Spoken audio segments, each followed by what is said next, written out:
இன்னைக்கு பார்த்தீங்கன்னா நிதி அமைச்சர் நிர்மலா சீதாராமன் 27ஆம் நிதியாண்டிற்கான பட்ஜெட்டை பார்த்தீங்கன்னா இன்னைக்கு நாடாளுமன்றத்தில் தாக்கல் பண்ணியிருக்காங்க. அவங்க தாக்கல் பண்ணதுல என்னென்ன நம்மளுக்கான பெனிஃபிட்ஸ் இருக்கு அப்படின்னு தான் நம்ம இந்த வீடியோவில் பார்க்க போறோம். அது மட்டும் இல்லாமல் எந்தெந்த செக்டார்ஸ்க்கு அதனால பாதிப்பு இருக்கு, இல்லை எந்தெந்த செக்டார்ஸ்க்கு அதனால பயன் இருக்கு அப்படியெல்லாம் தான் நம்ம இந்த வீடியோவில் ஒவ்வொன்றா நம்ம பார்க்க போறோம். நான் பார்த்தீங்கன்னா முக்கியமான பாயிண்ட்ஸ் மட்டும்தான் இதில் பேச போறேன். அதனால நீங்கள் வீடியோ ஸ்கிப் பண்ணாமல் லாஸ்ட் முடிவு பார்த்தா தான் உங்களுக்கு இந்த வீடியோ ஃபுல்லாக புரியும்.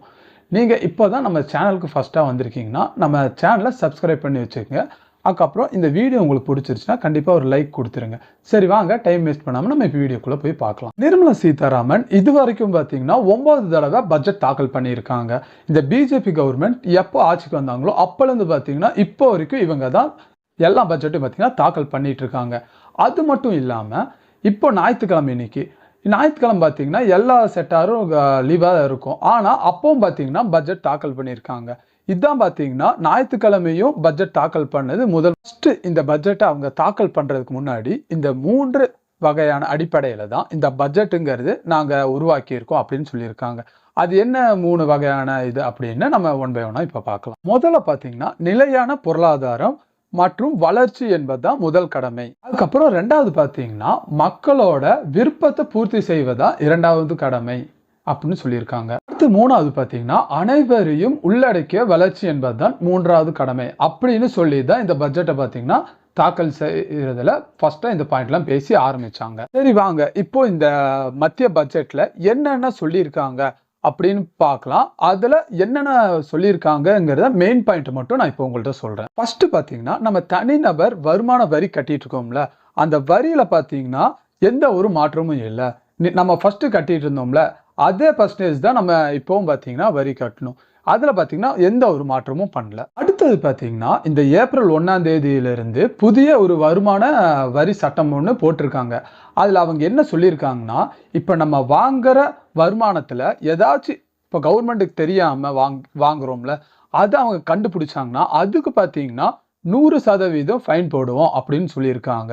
இதை பார்த்தீங்கன்னா இப்போ வர ஏப்ரல் 1லேருந்து இப்போ நடைமுறையில கொண்டு வரப்படும் அப்படின்னு சொல்லியிருக்காங்க. அடுத்தது பார்த்தீங்கன்னா நம்ம தமிழ்நாடா இருக்கட்டும், இல்லை கேரளாவா இருக்கட்டும், அதுக்கப்புறம் ஆந்திரா, ஒடிசா இங்க இருக்கிற இந்த மாநிலத்திலாம் இருக்கிற அரிய வகை கனிமத்தை எடுக்கிற ஒரு புதிய சட்டத்தையும் போட்டிருக்காங்க. அதன்படி பார்த்தீங்கன்னா இப்போ அடுத்தது பார்த்தீங்கன்னா இங்க இருக்கிற அரிய வகை கனிமங்களை எடுக்கிறதுக்கான ஒரு பிளானும் போயிட்டு இருக்காமா. அதுக்கப்புறம் பார்த்தீங்கன்னா சென்னை, மும்பை, பெங்களூர், ஹைதராபாத் இது மட்டும் இல்லாம இதுக்கப்புறம் பார்த்தீங்கன்னா ஒரு 7 நகரங்களை இணைக்கும் அதிவேக ரயில் பாதை பார்த்தீங்கன்னா அமைக்கப்படும் அப்படின்னு சொல்லியிருக்காங்க. அதனால இந்த சிட்டிகள்லாம் பார்த்தீங்கன்னா அதிவேக ரயில் இருக்குல்ல, அதை கொஞ்சம் அதிகமாகவே விடுவாங்க இனிமேல் அப்படின்னு நம்ம எதிர்பார்க்கலாம். அதுக்கப்புறம் பார்த்தீங்கன்னா திருநெல்வேலியில் இருக்கிற பொதிகை மலை, அதுக்கப்புறம் அரசு பள்ளத்தாக்கு, இமாச்சல், உத்தரகாண்ட், அதுக்கப்புறம் நம்ம ஜம்மு இங்க எல்லாம் பார்த்தீங்கன்னா மலை ஏறுவதற்கான திட்டத்திலையும் இதில் சொல்லியிருக்காங்க. இதனால டூரிசமும் பார்த்தீங்கன்னா கொஞ்சம் விரிவடையும் நான் நினைக்கிறேன். அதுக்கப்புறம் பார்த்தீங்கன்னா நம்ம ஆதிச்சநல்லூர், தோளவீரா, ஆஸ்தினாபூர் இதை தவிர்த்து 15 இடங்கள்ல பார்த்தீங்கன்னா கலாச்சார மையங்கள் அமைக்கப்படும் அப்படின்னு சொல்லியிருக்காங்க.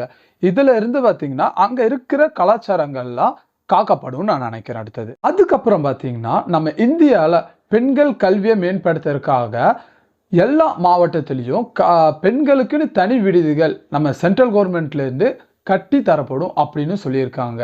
இது பார்த்தீங்கன்னா நம்ம ஃபர்ஸ்ட் தமிழ்நாட்டிலேயே நம்ம ஸ்டேட் கவர்மெண்ட் இதுதான் பண்ணிட்டு இருக்காங்க. அதுக்கப்புறம் பார்த்தீங்கன்னா நம்ம எய்ம்ஸ் இருக்குல்ல, அதே மாதிரி 3 புதிய அகில இந்திய சர்வதேச கல்வி நிலையங்கள் உருவாக்கப்படும் அப்படின்னு சொல்லியிருக்காங்க. அடுத்தது பார்த்தீங்கன்னா 5 பல்கலைக்கழக நகரங்கள் உருவாக்கப்படும் அப்படின்னு சொல்லியிருக்காங்க. அது மட்டும் இல்லாம சுற்றுலாத்துறையை மேம்படுத்த தேசிய கல்வி நிறுவனமும் அமைக்கப்படும் அப்படின்னு சொல்லியிருக்காங்க. இதனால நம்ம சுற்றுலாத்துறை இருக்குல்ல, அது கொஞ்சம் மேம்படும் நான் நினைக்கிறேன். அடுத்து பார்த்தீங்கன்னா அரிய வகை நோய்களுக்கான மருந்துகள் இருக்குல்ல, அதுவும் அதுக்கப்புறம் புற்றுநோய்க்கான 17 மருந்துகள் இருக்கு. அது மீதான கலால் வரி இருக்குல்ல, அதையும் பார்த்தீங்கன்னா முற்றிலுமா நீக்கப்படும் அப்படின்னு சொல்லியிருக்காங்க. இதனால நம்ம மருந்து பொருட்கள் மீதான விலையும் கணிசமா இல்லை, அதை விட நல்லா குறையும் எதிர்பார்க்கலாம். அதுக்கப்புறம் பார்த்தீங்கன்னா நம்ம தமிழ்நாட்டில் இருக்கிற பழவேற்காடு அந்த ஏரியில பறவைகளை பார்ப்பதற்கான பிரத்யேக காட்சி மையம் அமைக்கப்படும் அப்படின்னு சொல்லியிருக்காங்க.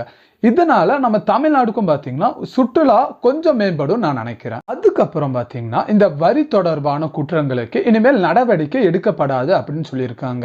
இது எந்த மாதிரினா, இப்போ வரி கட்டாம, இப்போ நம்ம எந்த வரியா இருக்கட்டும், இப்போ நம்ம கட்டாம இருந்தோம்னா அது ஃபர்ஸ்ட் பாத்தீங்கன்னா அதுக்கு நடவடிக்கைகள் எடுத்துட்டு இருந்தாங்க. இப்போ பாத்தீங்கன்னா இதுல இருந்து நடவடிக்கைகள் எடுக்கப்பட மாட்டாது அப்படின்னு சொல்லியிருக்காங்க.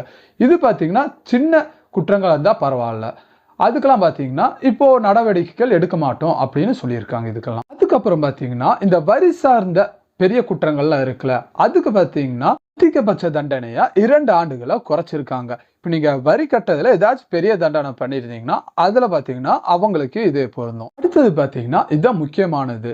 இது என்னதுன்னா, இப்போ நம்ம வாகன விபத்துல ஏற்பட்டு நம்மளுக்கு ஏதாச்சும் ஆயிடுச்சுன்னா நம்மளுக்கு இன்சூரன்ஸ் பணம் ஒன்று வரும்ல, அதுல பாத்தீங்கன்னா ஃபர்ஸ்ட் அதுல டாக்ஸ் எல்லாம் பிடிச்சது போக தான் மிச்சது தான் நம்மளுக்கு கையில வந்துட்டு இருந்துச்சு. இப்போ அதுல ஒரு சின்ன மாற்றம் பண்ணி என்ன பண்ணியிருக்காங்க, சின்ன மாற்றம் பெரிய மாற்றம் பண்ணி என்ன பண்ணியிருக்காங்கன்னா, அதுல பாத்தீங்கன்னா 100% வரி விலக்கு தந்திருக்காங்க.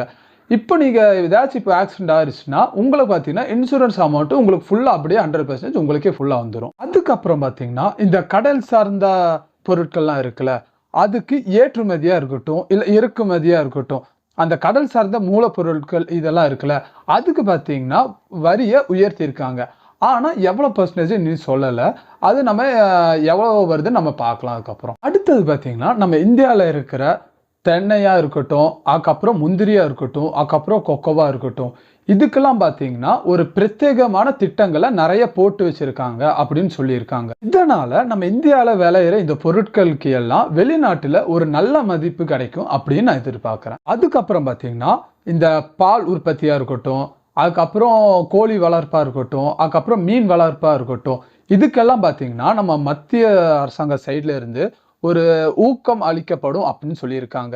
இதனால இந்த துறைகள்லாம் பாத்தீங்கன்னா நல்லா மேம்படும் அப்படின்னு நான் நினைக்கிறேன். அதுக்கப்புறம் பாத்தீங்கன்னா நம்ம சந்தன மர சூழல் அமைப்பை மீட்டெடுக்கவும், அதுக்கப்புறம் இந்த சந்தன மரத்தோட சாகுபடியை ஊக்குவிக்கவும் இந்த சென்ட்ரல் கவர்மெண்ட் இருக்குல்ல, அது பாத்தீங்கன்னா நம்ம ஸ்டேட் கவர்மெண்டோட சேர்ந்து வேலை பார்ப்பாங்க அப்படின்னு சொல்லியிருக்காங்க. இதனால நம்ம சந்தன மரத்துக்கெல்லாம் பாத்தீங்கன்னா ஒரு நல்ல ஒரு டிமாண்ட் இருக்குன்னே சொல்லலாம். அதுக்கப்புறம் பாத்தீங்கன்னா சந்தன மரம் பாத்தீங்கன்னா நிறைய வளர்க்கப்படும் அப்படின்னு நான் நினைக்கிறேன். அதுக்கப்புறம் பாத்தீங்கன்னா 16வது நிதிக்குழு பரிந்துரையின்படி இந்தியாவில் இருக்கிற எல்லா மாநிலத்துக்கும், இந்தியாவில் இருக்கிற ஒவ்வொரு மாநிலத்துக்கும் பாத்தீங்கன்னா 1.4 லட்சம் கோடி ரூபாவை ஒதுக்கீடு பண்ணியிருக்காங்க.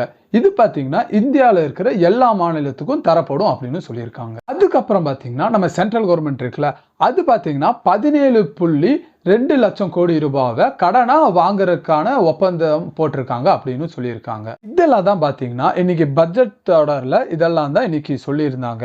அதுல நான் என்ன மெயின் பாயிண்டா எனக்கு தோணுச்சோ அதெல்லாம் தான் நான் உங்கள்கிட்ட சொல்லியிருக்கேன்.